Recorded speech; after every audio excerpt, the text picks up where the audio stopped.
Hi, so I just want to talk about the time that I medically was dying and in a coma. Um, I've never actually talked about it. I've written it down and stuff, so I thought, hey, let's go ahead and share it. So don't mind my hair, it's air drying, it's wash day, it's kind of frizzy. So a couple years ago, it was in 2017, so coming up on 6 years now, or 5, I can do math. Me and my friend went to Thailand and it was awesome. We had a great time.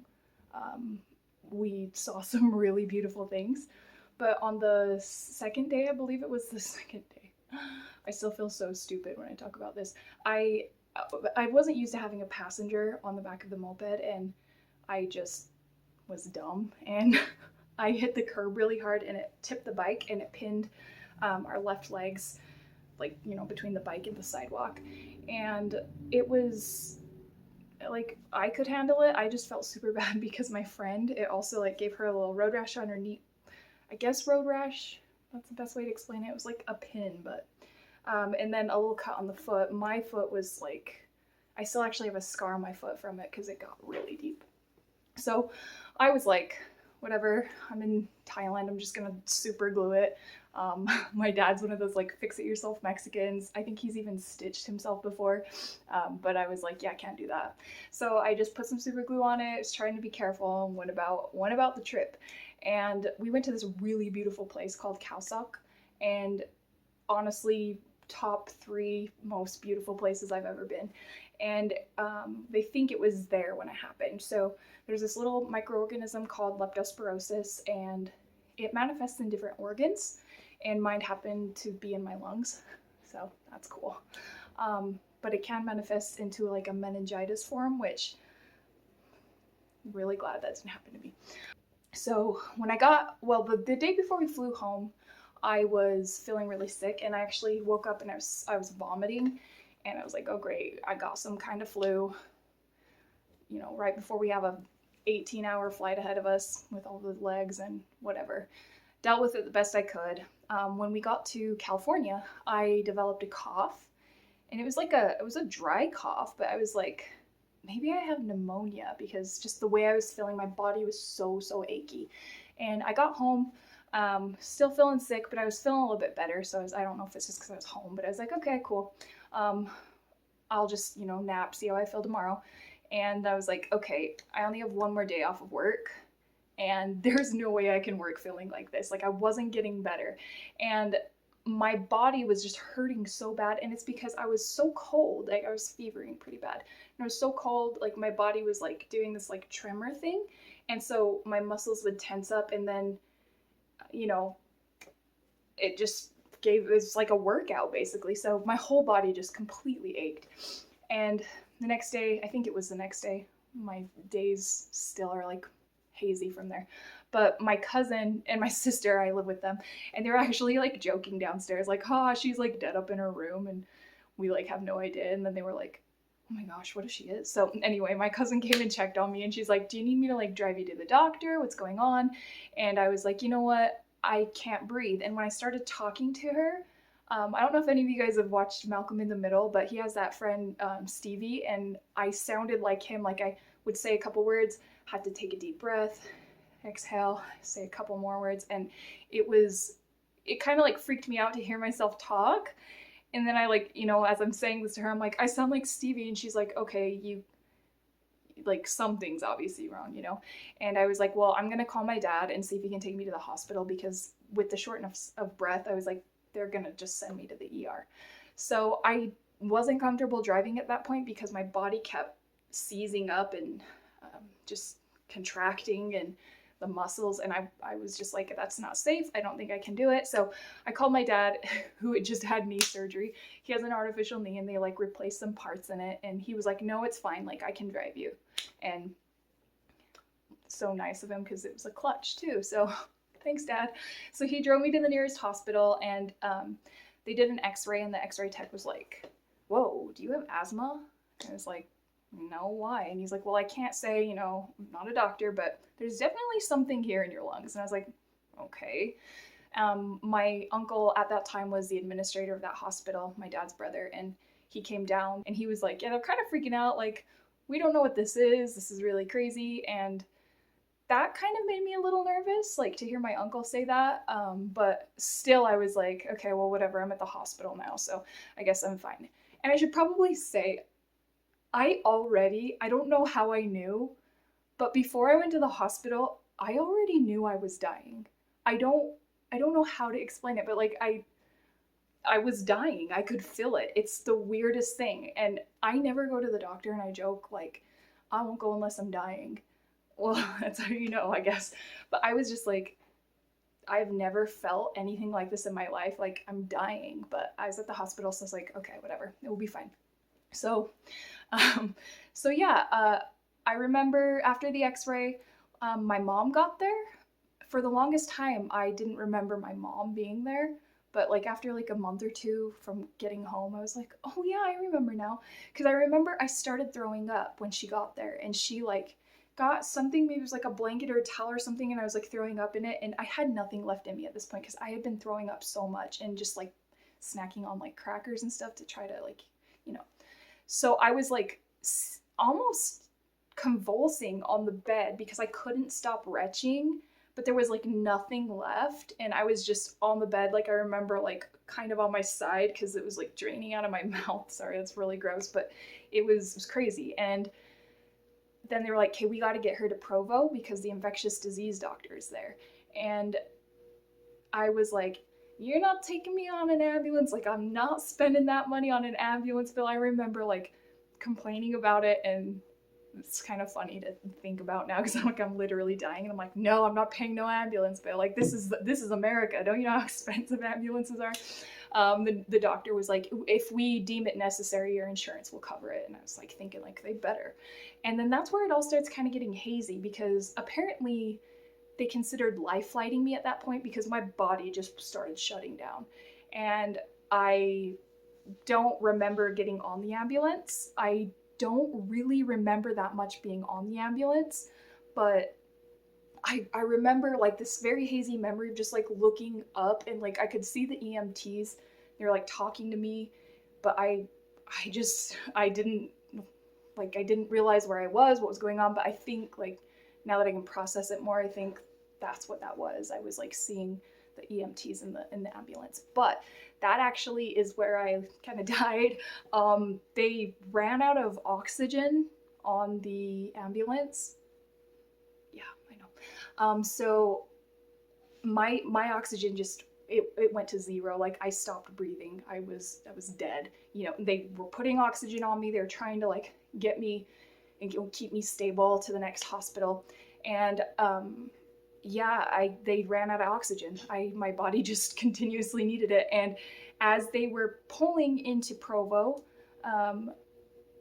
I think it was just like that rush of like, we got to get her in. We don't have oxygen. Like she's dying.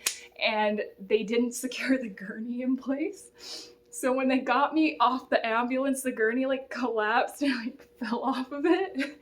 And like, I kind of remember that. I remember like somehow I landed like on my feet and I was gonna fall, but then my dad was there like with his crutches and everything and like helping grab me, and like the nurses, the doctors, whoever, the EMTs, like grabbing me and, you know, securing that back in place, getting me to my room. And then the ER doctor, there were so many people in my head. I don't know if there were that many people, but I feel like that little emergency room like was full of people. And I don't, kind of interesting to think about. I wonder if there really was, but there may have been because they knew I was going. They were gonna have to intubate me, so they probably had like some pulmonologists or, you know, somebody to do that, and then like people putting IVs in me. It was crazy. And then the ER doctor like looked at me in the eye, and like I was coming back, like regaining consciousness after getting the oxygen on me, and he said, "Do you want a catheter?" And that was the weirdest question to me. And I just remember looking him dead in the eyes. And I don't know if I actually said this because I don't know if I could talk, but I think that I told him, do what you have to do. Because I was like, do I need a catheter? Like, I don't know. Anyway, that's the last thing I remember is him asking me that and me saying, do what you got to do. And then I woke up and I tried to move. And my hands wouldn't move. Like I could, well, my arms, I could like bend my fingers, but I couldn't lift my arms. And I remember opening my eyes and looking down, and my hands were tied down. And I was like, what is going on? And I started like trying to remember like the last things I could remember, which I remembered my sister picking me up from the airport because she had picked me up, you know, when I got home from my vacation. And I remembered there's this K-pop band called Icon, and they had a new song out. And I remember like going through okay, they were showing me the Icon song in the Jeep, and then I was like, oh yeah, I had to go to the hospital. And I remember in the ER, my temperature was almost 105 degrees. And my body runs like a degree lower than most people. So it's like pushing 106. So no wonder my organs started shutting down. So I was like, oh my gosh, I fevered into hysteria and I'm like in a psych ward and they've tied me down. I blame it on the medication. I was pumped full of it. But that's like honestly what I thought at that moment. And I mean, disclaimer, I've actually been to one, so I was like, oh, it'll be okay, like, I'll be fine. And then a nurse came in and he was like, oh, you're awake. And I'm like looking at him, he's like, do you know what today is? And I'm like shaking my head, and I tried to talk, and then I realized I couldn't. And I was like, why can't I talk? And he's like, you're intubated, it's okay, like, you're in the hospital, we're taking care of you, like, you have a breathing tube in, so you can't talk, but we had to tie your hands down because you were trying to pull everything out, like all of your wires, tubes, you know, all that fun stuff. And I was like, okay, it makes sense. And I know people do that when they start coming out of a coma. And he was like, we thought we were gonna lose you there for a minute. You know, you've been in a coma for a week. And I was like, what? I was just like thinking, man, like a week? Like it's been a week since all this happened. And so yeah, I was trying to process all that, and I was heavily medicated.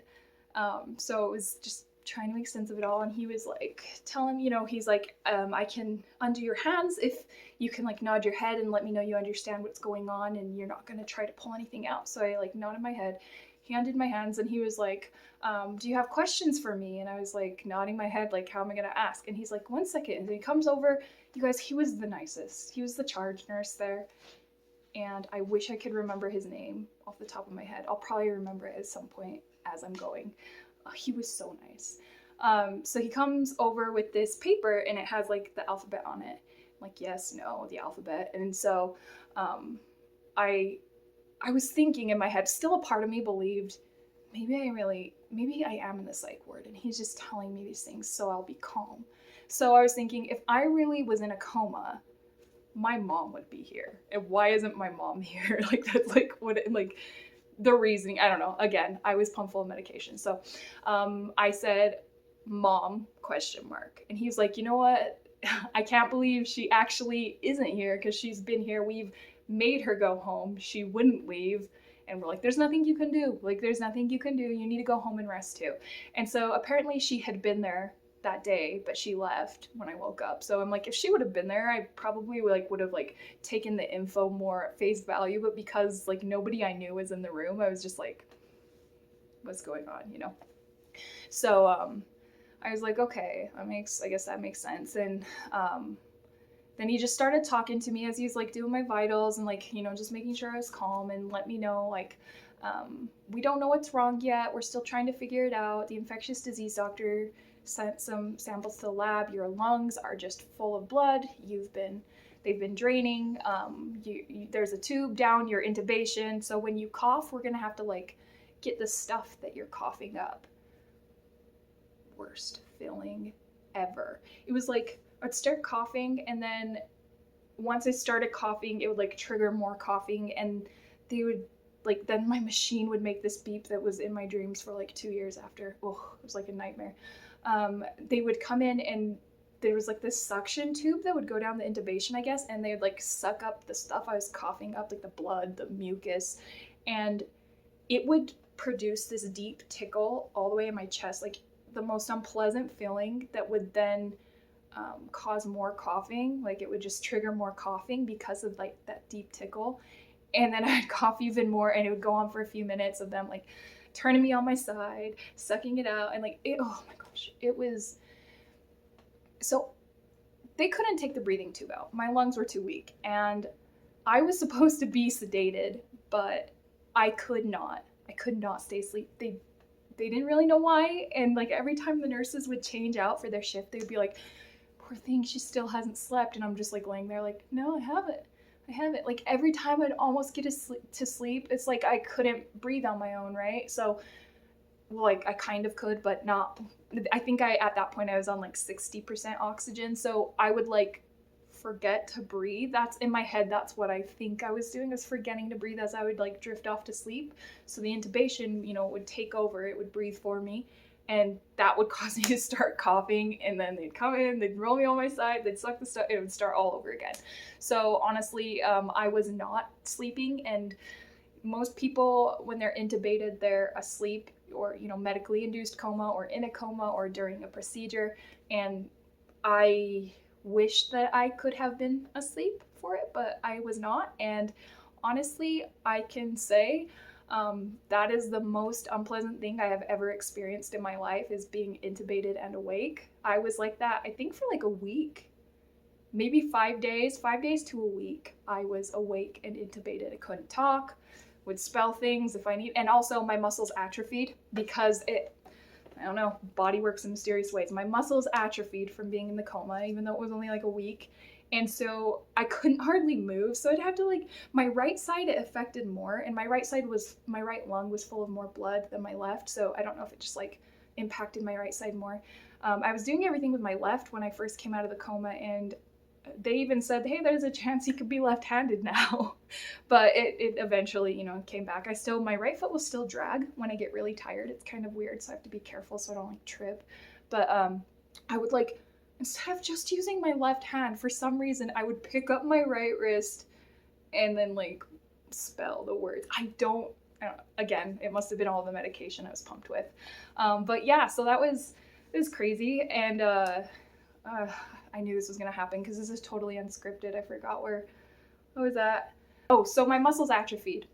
So I'm using that to spell and stuff, and I would just try to communicate with them the best I could, but 24 hours a day, I don't even think I slept for a full hour at a time. So I was just awake. Oh my gosh, it was awful. And honestly, if I had to be intubated, if they said, hey, either you're going to die or we intubate you, I would honestly have to go, how much do I want to live? That's how bad I hated it. That's how unpleasant, awful it was to me. So yeah, worst experience hands down that I've ever gone through is for myself, is being intubated and awake. And then I also, with all the medication, I'm guessing it was a medication, I was seeing voices. So I had some kind of medically induced synesthesia happening. So when people would talk, I would see their voices in different colors and wave patterns. It sounds so bizarre to say it out loud, but it was actually really cool. And I was I hope this is something that just happens now. But unfortunately, after, I don't know, I think it was even before they took the tube out. So it was probably only the first 3 days after I woke up. That medication had me doing some weird things, but they didn't even know what was wrong with me still at that point. And also, when I first went into that coma, I guess the ER doctor told my parents, I might know what this is, and if I'm right, I've got to treat her right away, this specific way, or she's gonna die. If I'm wrong, and I treat her with that, and that's not what it is, it could kill her. And so my parents had to at that point just be do what you think you should do, because you're the expert, right? So that was scary. I had to be on this thing called a proning bed. I'll insert some pictures because it was crazy.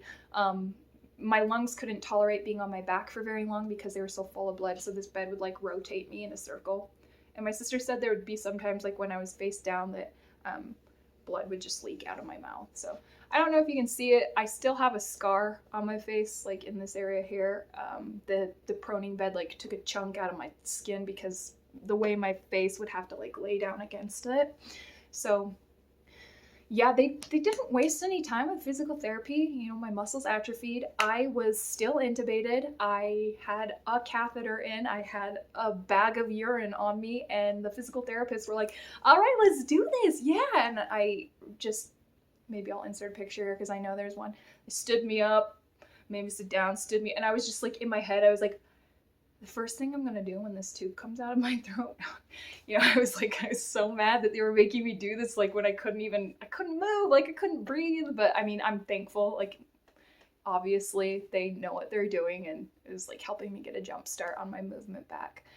So when I was still intubated, they told me like, okay, so this is crazy.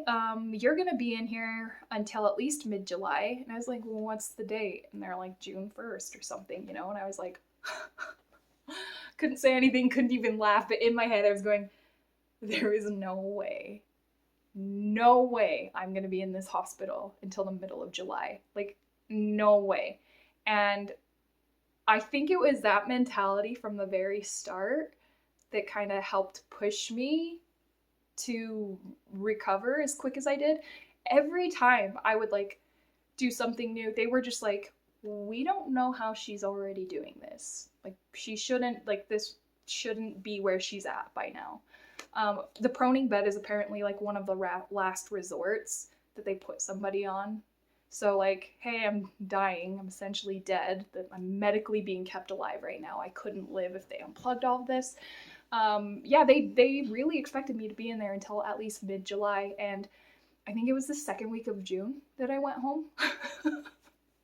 I'm very glad that my body said, hell no, we're gonna do this my way. And you know, when they took the breathing tube out, funny story with that, I was like spelling, will it hurt? Because I was like, how's this gonna work? And my doctor was like, I've been doing this for 30 years and it hasn't hurt me yet, or something like that. And I was like, okay, so it's gonna hurt, because like he like played it off as a joke, hasn't hurt me yet. And I was like terrified, and it did hurt. It actually hurt a lot from what I can remember, but I didn't care because I just wanted that thing out of me so bad. So took that out. That was awesome. Still had the feeding tube. I got scared when they took the feeding tube out. Barely, like, it felt kind of weird, but didn't feel much at all. Catheter scared me when they were taking that. Every time they had to take something out, I would like work myself up, like, oh my gosh, they're gonna take it out, like, how's it gonna feel? And then it was fine. I mean, the breathing tube, honestly, it did hurt, but like I said, I just wanted it out so bad. I didn't care if it hurt. I just wanted it out. And he told me to, like, you know, your body at any moment could just do a 180 and we might have to put this back in you. And I was just like, okay, you know, accepting like that could happen. But in the front of my mind, you know, I was saying that's not going to happen. I'm not going to let that happen, which I guess I didn't. Don't know how. I just turned some magic on or something. I really don't know how I recovered as fast as I did, but I was trying to stay so positive because I did not want to stay in there. Not that they were rude. They were so nice. Oh my gosh. Every single one of my nurses were so nice. I have so much respect for nurses, all of the stuff that they did. And when I was in like ICU, of course I couldn't just get up and use a bathroom. So like I'd have to use a bedpan, and that was like really weird because I would have to like push my button and like couldn't even tell them I had to go. And I'd just like kind of point and they'd be like, oh, you gotta go to the bathroom. Super weird. But after a couple times I was like, well, it is what it is. Like, what am I gonna do about it? There's nothing I can do, so I'm gonna have to just let them clean me up. You know, it was weird. But when I went into PCU, so I moved out of ICU into PCU, and one of the nurses was male, and he was like, so we gotta do catheter care, like, do you want me to get a female nurse to do it? And I was like, hun, I just came out of ICU. You can do whatever you need. You know, like, obviously there is no privacy in the ICU. You can't have it because you need them. And I seriously have so much respect for nurses. Oh my God, they are amazing. One of them even came, like, washed my hair, and she was like, there, I always like feel more normal when my hair's washed. Like, they were so nice. I seriously can't say enough good things about all my nurses. So a huge coincidence in this whole situation is my ER doctor. He was the last doctor in Utah that treated what happened to me. You can't get it in Utah. You can only get it, well, can't get it in anywhere in the US but Hawaii, I believe. Has to be in like certain tropical regions. So the last known case of somebody in Utah having it was 10 years before me, and my ER doctor was the doctor that treated it.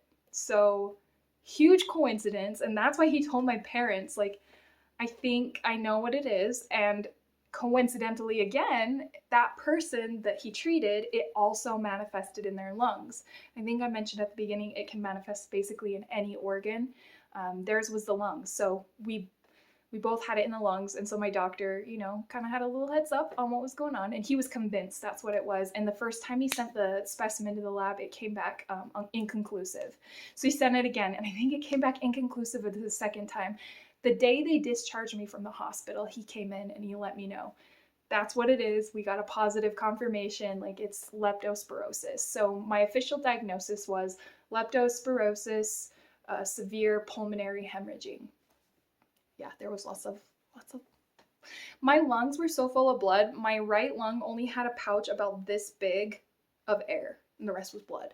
Like I was dead. Yeah, kind of crazy.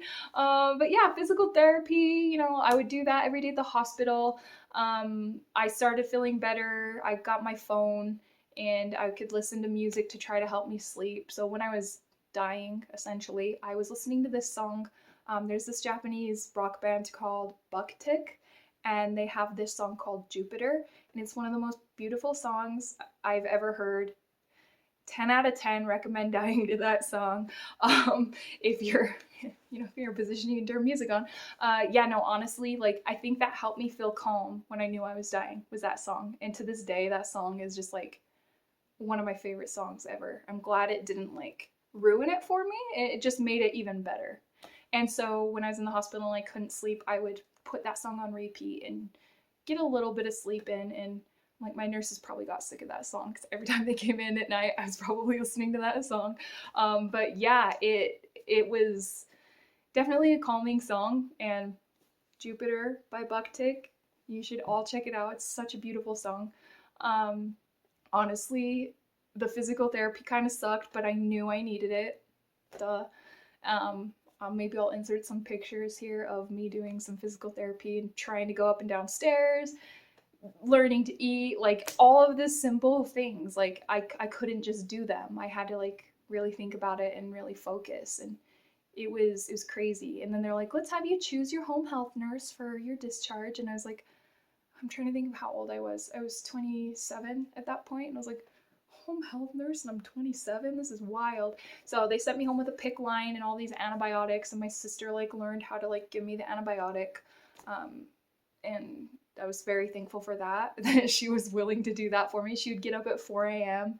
and come into my room and like hook it up, and she'd get me my anti-nausea pill because every time they ran the antibiotics through, I wanted to puke.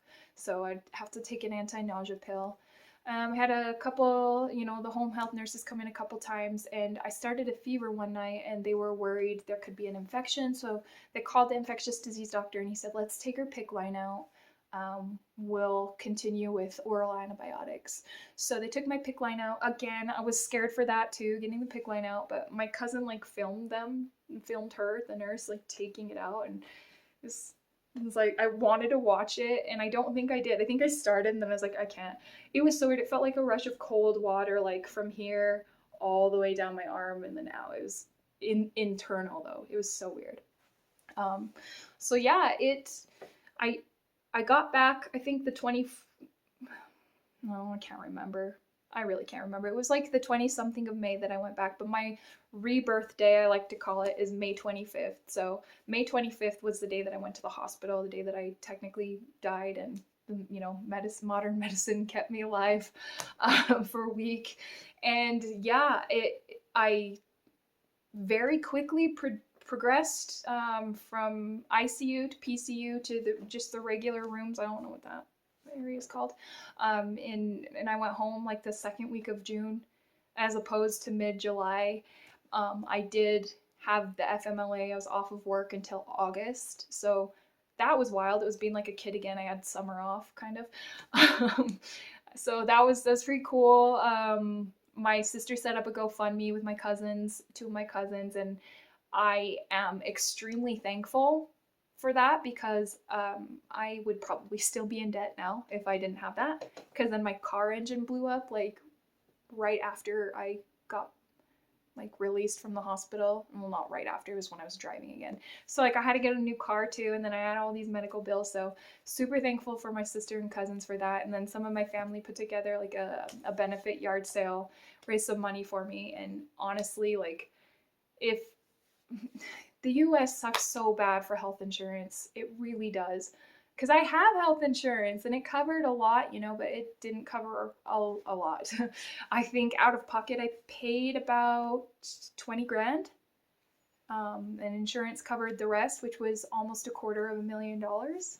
So that was wild.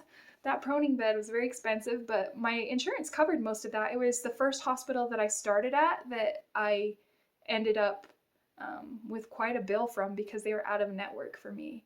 And I tried to argue the fact that it was life or death. I couldn't really go to another hospital. I had to go to the closest one. And they were like, oh, well, we gave you in-network benefits. And it was a long process, and they wouldn't help me anymore. So American healthcare. So yeah, I ended up paying about 20 grand out of pocket, which is why I am extremely thankful that GoFundMe happened and my family's benefit yard sale, because there was about $6,000 that I couldn't pay from what I got from all of that. So I just set up a payment plan with the first hospital that I started at and got that all done. But yeah, honestly, it was the craziest experience I've ever been through. Don't care to go through something like that again. Honestly, I do have asthma now, so that's like the only long-term effect. They were worried for so many different things. They even told my family, like, because she was without oxygen for so long, like, you can expect some cognitive changes, like basically saying I could be slower, less intelligent. I feel like I'm more ADD now than I was. I could probably I shouldn't say that so loosely because I have not officially been diagnosed with ADD, but my brother has, and I will talk to him about it, and he's like, you should really go get that checked because it sounds like you could benefit from some medication. So I don't know if that's just, it did change some of the cognitive ways of my brain. But then I have asthma, so I had like follow-up lung function tests, which, those are a lot of work if any of you have had a lung function test. So it went really good. Everything healed really, really well. They were very surprised at how well it all healed. They kept saying, like, you're just lucky you're so young. Like, your body is really, like, your age of your body is really helping you through all this. And so, yeah, I have asthma now. I can live with that, all things considered. I'll deal with my asthma, I guess. So yeah, if I go shovel snow and I don't use my inhaler, I'm probably gonna pass out. So that sucks. Hiking, I have to take it really slow. I don't care. I don't mind. I could have a lot worse going for me. So I'm not gonna complain about any of that. It's just, listing some of the effects, the after effects. Here we are 5 years later, still have asthma, always will have asthma. The cognitive differences, the attention problem I have, probably caused by that because I had some issues when I was younger, but just not that intense. So that's really the only thing aside from, like I mentioned mentioned previously, my right leg sometimes will drag when I get really tired. It's weird, it just starts sort of dragging if I don't really pay attention and carefully lift it up. So I do have to be careful with that if I'm like hiking and stuff, but I mean, it was wild. It was absolutely wild. It was really, humbling that there are so many people in this world that were willing to just throw money at me who didn't even know me. That was probably like, I am so pessimistic with a lot of things, like the world in general, people in general, but it kind of gave me this boost that there are so many good people in the world, and I know that there are so many good people in the world because I experienced that firsthand. So that was definitely cool.